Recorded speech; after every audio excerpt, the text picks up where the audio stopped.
உலகெங்கிலும் இருந்து இந்த நிகழ்வை பார்த்து கொண்டிருக்கின்ற சன் தொலைக்காட்சி நேயர்களுக்கு அன்பின் வணக்கம்.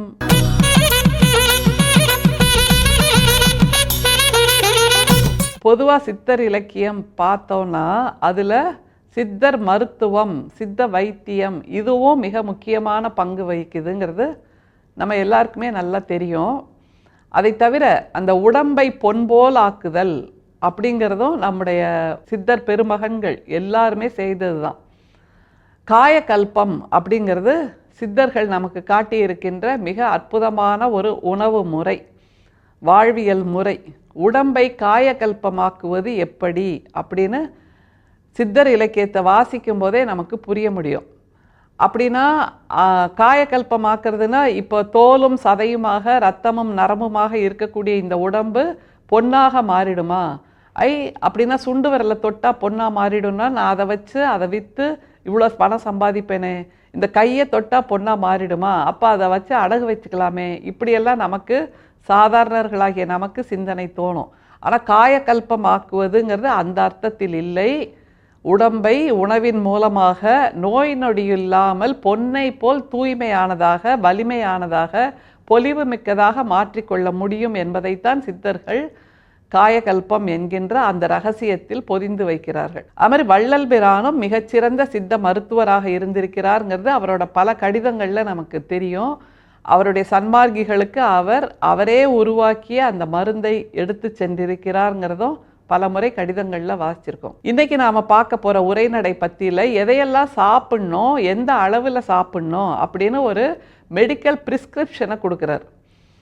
நம்முடைய மருத்துவர்கள் இப்போல்லாம் கொடுப்பாங்க தெரியுமா, காலையில், மதியம், இரவு, உணவுக்கு முன், உணவுக்கு பின், அல்லது உணவாகவே நீ இதைத்தான் சாப்பிட்ணும் அப்படிங்கிற மாதிரியெல்லாம் கொடுப்பாங்கல்ல. அந்த மாதிரியான ஒரு ப்ரிஸ்கிரிப்ஷன் எவ்வளவு அளவுன்னு வேற இப்போ எழுதுவாங்க. அரை மாத்திரையா, கால் மாத்திரையா, ஒரு மாத்திரையா, 2 மாத்திரையா அப்படின்னு எல்லாம். அதே மாதிரி அளவையும் நம்முடைய வள்ளல் பிரான் கொடுக்கிறார்.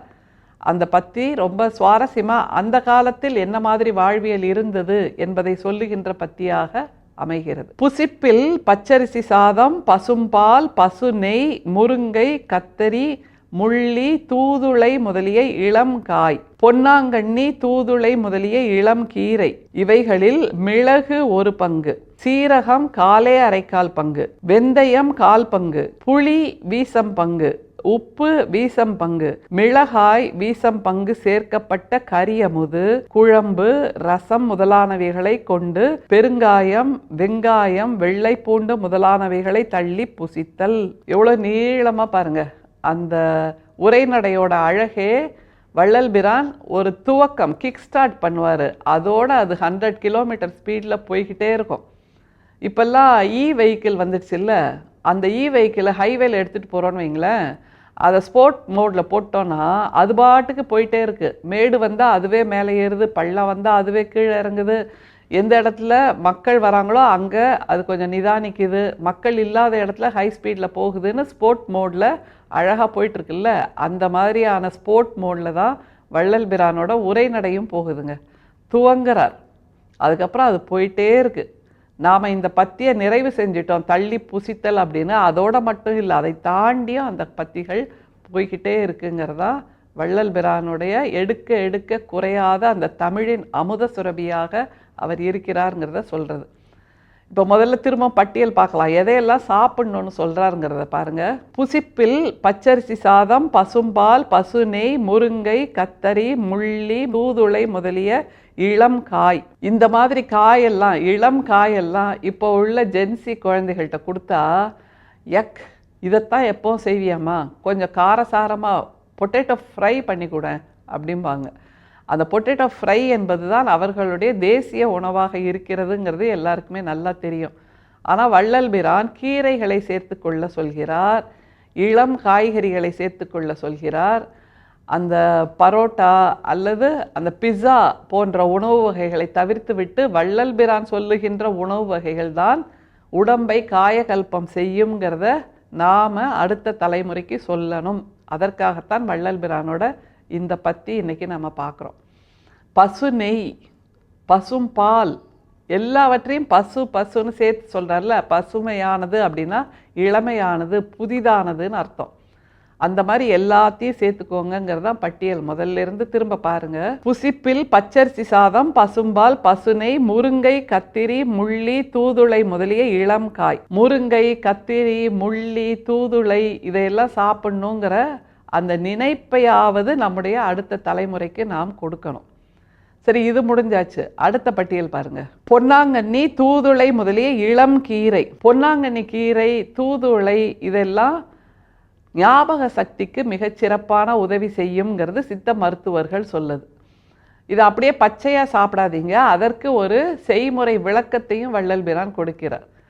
அந்த செய்முறை விளக்கத்தை பார்க்கும்போது இப்பெல்லாம் நம்முடைய தொலைக்காட்சிகளில் ரியாலிட்டி ஷோ நடக்குது இல்லை, சமையல் ஷோக்கெல்லாம், அதிலெல்லாம் பெரும்பாலும் ஆண்கள் தான் வந்து இந்த உணவு வகைகளை சமைத்து கொடுக்கிறார்கள். அப்போது அந்த நலபாகம் அப்படிங்கிறது ஆண்களுக்கு இயல்பாக வருகிறது அப்படிங்கிறத தமிழ் மண்ணில், தமிழ் நிலத்தில் ஏற்கனவே நாம் பலமுறை பார்த்திருக்கிறோம். இலக்கியங்கள் வாயிலாகவும் நாம் உணர்ந்திருக்கிறோம். அதை எப்படி தெரியுமா சொல்லுவாங்க பொதுவாக சமூகத்தில், இந்த மாதிரி வெளியில் போய் சமைக்கிறது, விருந்துக்கு சமைப்பது, இது எல்லாம் வருமானம் எது வருகிறதோ அதில் செய்வது என்பது ஆணுக்கு இயல்பான விஷயம். ஆனால் அதே வருமானம் இல்லாத சமையலை வீட்டில் வந்து ஒரு காஃபி வச்சு கொடுங்கப்பா, ஒரே தலைவலியாக இருக்குது எனக்கு அப்படின்னு மனைவி கேட்டால், ஆண் காஃபி வைத்து கொடுப்பதா, அதை மனைவிக்கு கொடுப்பதா, பெண்ணுக்கு கொடுப்பதா அப்படிங்கிற சிந்தனை வந்துடும். எனவே ஆண்களின் சிந்தனை எப்போதும் வருமானம் ஈட்டுகின்ற தொழில் எதுவாக இருந்தாலும் அதில் கௌரவம் பார்க்க மாட்டார்கள். ஆனால் வீட்டில் அதே வேலையை செய்ய சொன்னால் அதில் ஆண் சிந்தனை வந்துவிடும் என்று சொல்வார்கள். அப்படித்தான் இந்த பத்தியில் வள்ளல் பிரான் சமையல் கலை நிபுணராகவும் மாறி நிற்கிறாருங்கிறத பார்த்துக்கலாம். திரும்ப பாருங்க என்ன மாதிரி சமையல் கலை தத்துவத்தை சொல்றாருங்கிறத. பொன்னாங்கண்ணி, தூதுளை முதலிய இளம் கீரை இவைகளில் மிளகு 1 பங்கு, சீரகம் 1/4 பங்கு, வெந்தயம் 1/4 பங்கு, புளி வீசம் பங்கு, உப்பு வீசம் பங்கு, மிளகாய் வீசம் பங்கு சேர்க்கப்பட்ட கறி அமுது. பொதுவாக இந்த ஆண்கள் சமைக்கும்போது இந்த மாதிரி வீசம் பங்கு அல்லது ஸ்பூனால் எடுத்து போடுங்க அப்படின்லாம் சொல்லுவாங்க. பெண்கள் அப்படியே கை விரலால் சிட்டிகை, அது கண்ணால் பார்த்து கையால் சமைக்கிறதுங்கிறது பெண்களுக்கான இயல்பு.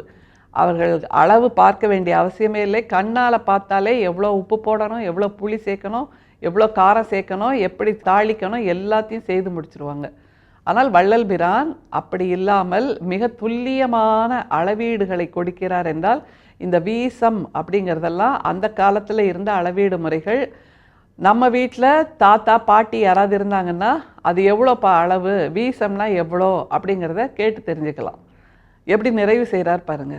உப்பு வீசம் பங்கு, மிளகாய் வீசம் பங்கு சேர்க்கப்பட்ட கறி அமுது, குழம்பு, ரசம் முதலானவைகளை கொண்டு பெருங்காயம், வெங்காயம், வெள்ளை பூண்டு முதலானவைகளை தள்ளி புசித்தல்.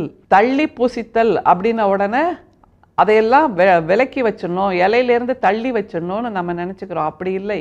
வள்ளல் பிரான் சொல்லுவது இவைகளையெல்லாம் தள்ளி அந்த உணவில் சேர்த்து, அதை உணவோடு தள்ளி, உணவோடு கலந்து விடும்படி தள்ளி, அந்த குழம்பிலோ ரசத்திலோ கூட்டிலோ பொரியலிலோ அவைகள் கலந்திருக்கும்படி அவற்றை வெளியே விடாமல் தள்ளி புசிக்க வேண்டும் அப்படின்னு சொல்கிறார். எவ்வளவு இதமான உணவு வகைகளை சொல்லி தருகிறாருங்கிறத பார்க்கும்போது இப்போவே சமையல் செய்து சாப்பிடலான்னு ஒரு துடிப்பு வருகிறது.